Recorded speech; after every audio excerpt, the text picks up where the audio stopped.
Hello dear student, today we will read chapter 2 Lost Spring written by Anis Jung by Book Flamingo. Dear students, in this story included two types of story. First is sometimes I find a rupees in the garbage कि मुझे काफ़ी बार garbage में कूड़े में कुछ पैसे मिल जाते हैं. And another is I want to drive a car कि मैं कार ड्राइव करना चाहता हूँ, चलाना चाहता हूँ. देखिए student, story is one but theme is different. दोनों की कहानी एक है. दोनों जो स्टोरी हैं उनके अंदर सेम स्टोरी है बट दोनों की थीम है वो डिफरेंट है. फर्स्ट जो है sometimes I find rupees in the garbage, इसमें क्या पॉवर्टी को दर्शाया है. और दूसरी जो I want to drive a car, उसमें चाइल्ड लेबर को बताया है कि जो बाल मजदूर होते हैं, वो जो छोटे बच्चे होते हैं वो मजदूरी करते हैं. तो यहाँ पे सबसे पहले टाइटल के बारे में पढ़ते हैं. Lost spring. लोस्ट स्प्रिंग का मीनिंग क्या होता है? लोस्ट स्प्रिंग होता है जिस तरह से ह्यूमन लाइफ में चाइल्डहुड आता है, हमारा जो बचपन होता है उसमें हम बहुत ज़्यादा इंजॉय करते हैं.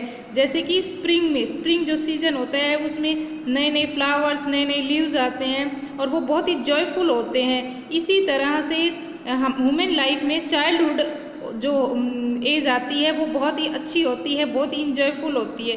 तो बच्चे उसको इंजॉय करते हैं. लेकिन पॉवर्टी के कारण, गरीबी के कारण बहुत सारे बच्चों का जो चाइल्डहुड है वो छीन जाता है. तो एनिस जंग ने इस पॉवर्टी को ही दर्शाया है, इसी के ऊपर फोकस किया है.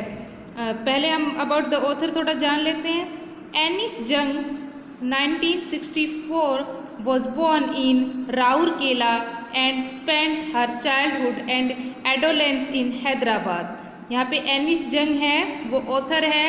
उनका बोर्न होता है राउरकेला जो उड़ीसा में है, और spend her childhood and adolescence, उसने अपना बचपन और एडोलेंस एज 13 to 17 जो एज होती है उस एज को उसने हैदराबाद में बिताया है. She received her education in Hyderabad and in the United States of America. और उन्होंने अपनी कुछ एजुकेशन हैदराबाद में की है और कुछ अमेरिका में. हर पेरेंट्स वर बोथ राइटर्स, और उनके पेरेंट्स थे वो दोनों ही राइटर्स थे. Anees Jung began her career as a writer in India, और एक राइटर की तरह उन्होंने अपनी लाइफ की, अपने करियर की शुरुआत कहाँ पे की? इंडिया में. She has been an editor and columnist for major newspaper in India and abroad. और एनिस जंग क्या करती थी? उन्होंने अपने करियर की शुरुआत करने के बाद वो एक एडिटर बनी और जर्नलिस्ट बनी. किसके लिए? कुछ न्यूज़पेपर के लिए काम करने लगी, इंडिया में भी और अब्रॉड दूसरे देशों में भी. एंड हैज़ अथॉरेड सर्वल बुक्स, और बहुत सारी बुक को भी अथॉर्ड किया. The following is an exert from her book title lost spring. और ये जो लोस्ट स्प्रिंग है ये उसकी एक बुक के टाइटल में, बुक में से ही लिया गया है, स्टोरीज ऑफ स्टोलन चाइल्डहुड. देखिए student, story of stolen childhood इनका बुक ऑफ कलेक्शन है, उसमें से लोस्ट स्प्रिंग लिया गया है. जैसे उनकी पूरी एक बुक है उसमें से ये लिया गया है. Here she analysis the grinding poverty and tradition which condemn the children to a life of exploitation. तो यहाँ पे उन्होंने बताया है कि किस तरह से जो बच्चे हैं वो गरीबी में और अपने ट्रेडिशन रिवाजों के कारण पॉवर्टी में पिस रहे हैं, गरीबी में पिस रहे हैं. Now let's get start the chapter. Sometimes I find a rupees in the garbage. यहाँ पे जो ऑथर है वो स्टोरी नरेट कर रही है. Why do you do this? तुम ये क्या कर रहे हो? I ask Sahib whom I encounter every morning scourging for gold in the garbage dump of my neighborhood. In this story एनिस जंग जो है वो खुद नरेट कर रही है, और एक साहिब नाम का लड़का होता है, वो उससे पूछती why do you do this, तुम ये क्या कर रहे हो? आई आस्क साहिब हुम आई एनकाउंटर एवरी मॉर्निंग स्क्रॉन्जिंग मीन्स होता है सर्च करना, कुछ ढूंढना. For gold in the garbage dump of my neighbourhood.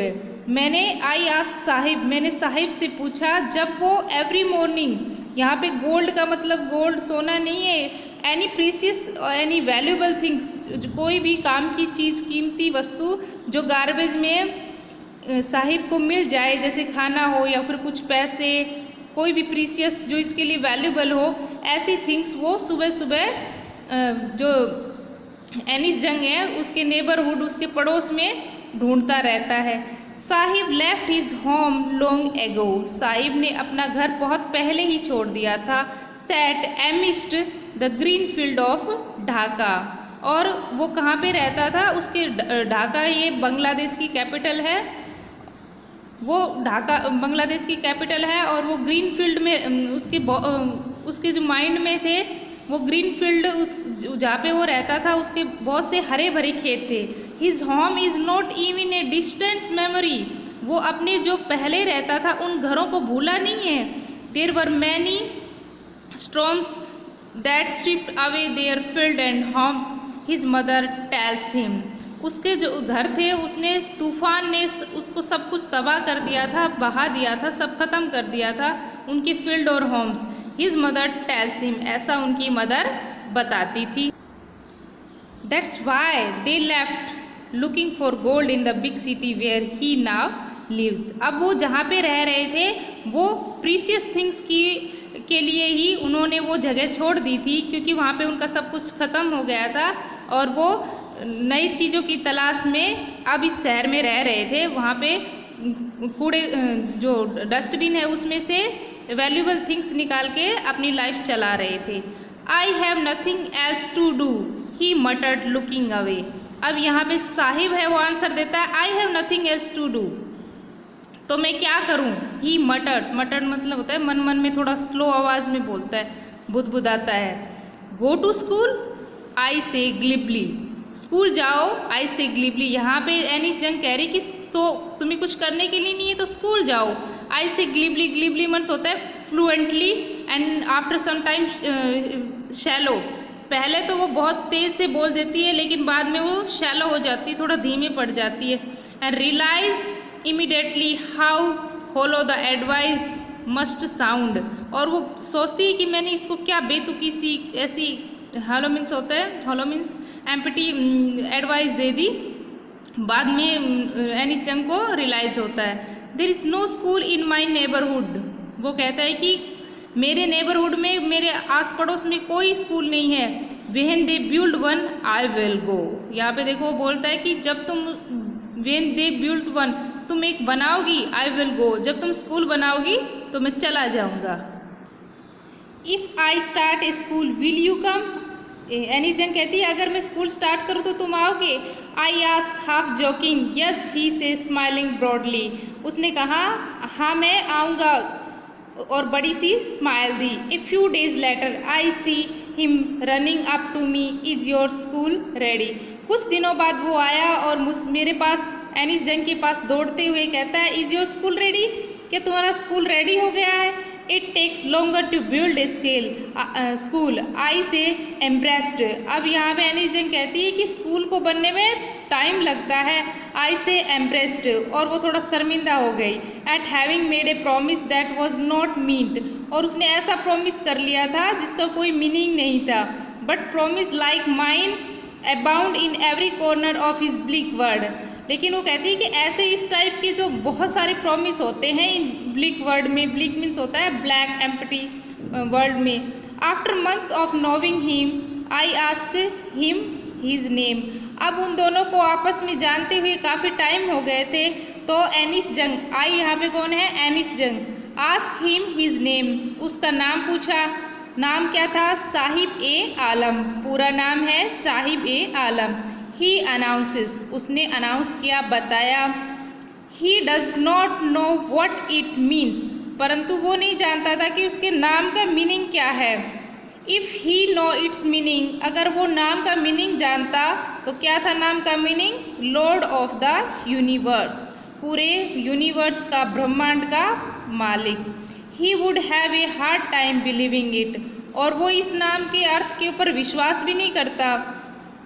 Unaware of what his name represents, he roams the streets with his friends, an army of barefoot boys who appear like the morning birds and disappear at noon.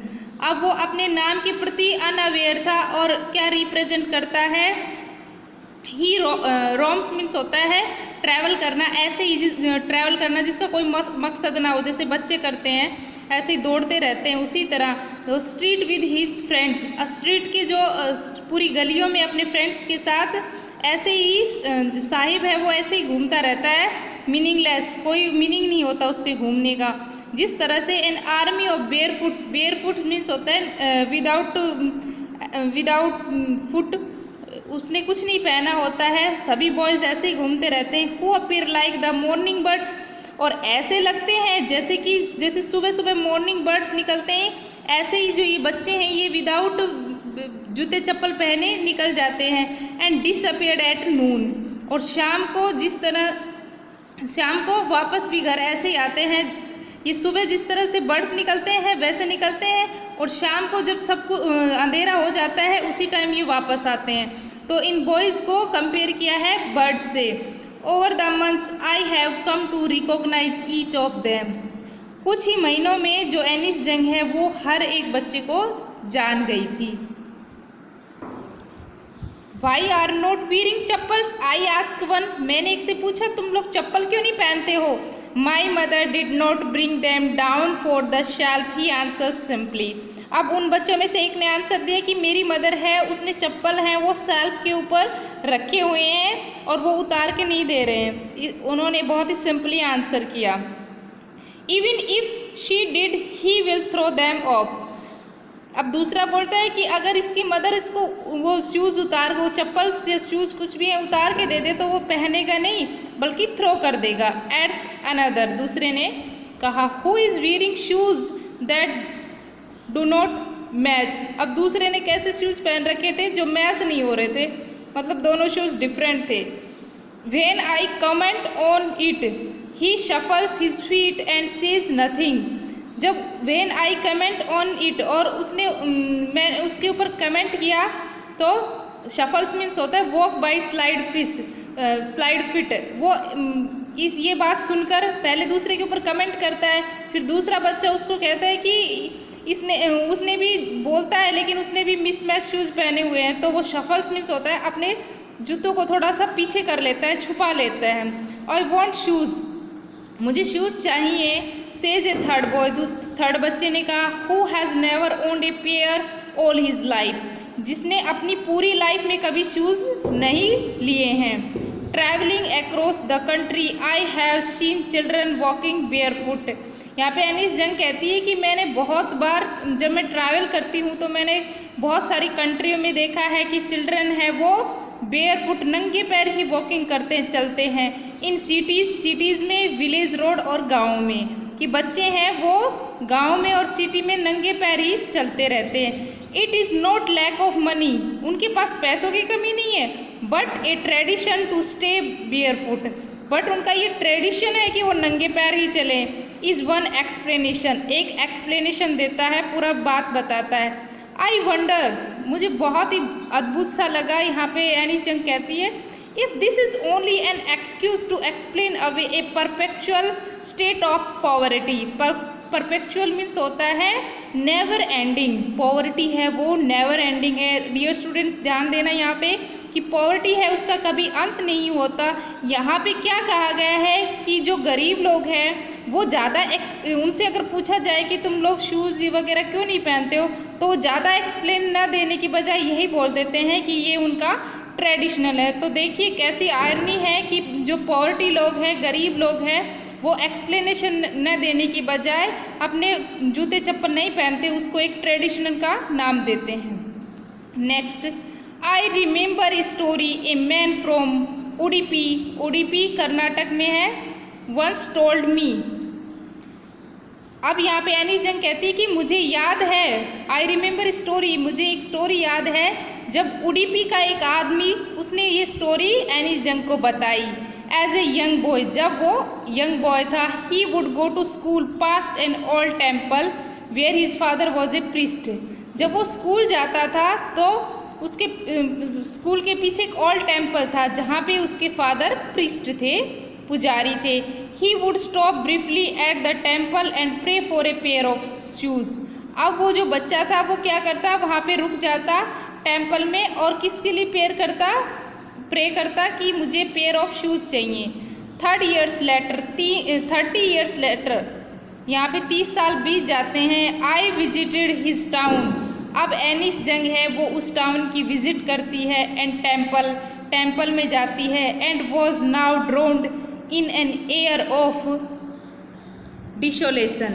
अब उसका जो पूरा जो temple था वो temple एकदम सुनसान था, बिकॉज अभी 30 साल बीत चुके हैं जब यहाँ पे एनिस जंग आती है। In the backyard where lived the new priest. अब एनिस जंग बैकयार्ड में जाती है टेम्पल के पीछे की साइड और देखती है कि वहाँ पे तो नया प्रीस्ट, नया पुजारी आ गया है। There were red and white plastic chairs. वहाँ पे रेड और वाइट प्लास्टिक की चेयर्स लगी हुई हैं। A young boy dressed in A grey uniform. एक यंग बॉय है जिसने ग्रे कलर का यूनिफॉर्म पहना हुआ है। वीयरिंग सॉक्स पहने हुए हैं एंड शूज़ पहने हुए हैं। Arrived panting and throw his school bag on a folding bed. और आता है, और पेंटिंग मीन्स होता है जो वो जल्दी जल्दी हाफते हुए आता है और अपने बेयर फुट पैरों की आवाज़ करता है और स्कूल बैग को फोल्डिंग बेड के ऊपर थ्रो कर देता है। Looking at the boy I remembered. अब यहाँ पे एनी जंग कहती है जब मैंने इस बच्चे को देखा तो मुझे याद आया द प्रेयर अनदर बॉय, कि उस दूसरे बच्चे की प्रेयर जिसने जो उडुपी में रहता था और यहाँ पे एनिस जंग को सब बताया था अपने चाइल्डहुड के बारे में कि वो प्रे करता था पेयर ऑफ शूज़ के लिए। Had made to the goddess यहाँ पे देवी है, GOD गॉड होता तो देवता के लिए यूज होता है, यहाँ पे गोडेस देवी है। तो वो when he had finally got a pair of shoes, कि देवी माता ने उसका क्या किया है, उसकी प्रार्थना सुन ली है और उसको finally got a pair of shoes, कि शूज़ का एक पेयर प्रोवाइड करवा दिया है। Let me never lose them. अब वो कहता है कि मैं इसको कभी खोना नहीं चाहता। The गोडेस had granted his prayer. गोडेस ने उनकी प्रेयर को ग्रांट कर लिया है, प्रेयर को मान लिया है। Young boys like the son of priest. अब वो यंग बॉय है वो कैसा लग रहा था कि प्रीस्ट का सन हो ना, वोर शूज, जिसने जूते पहने हुए थे।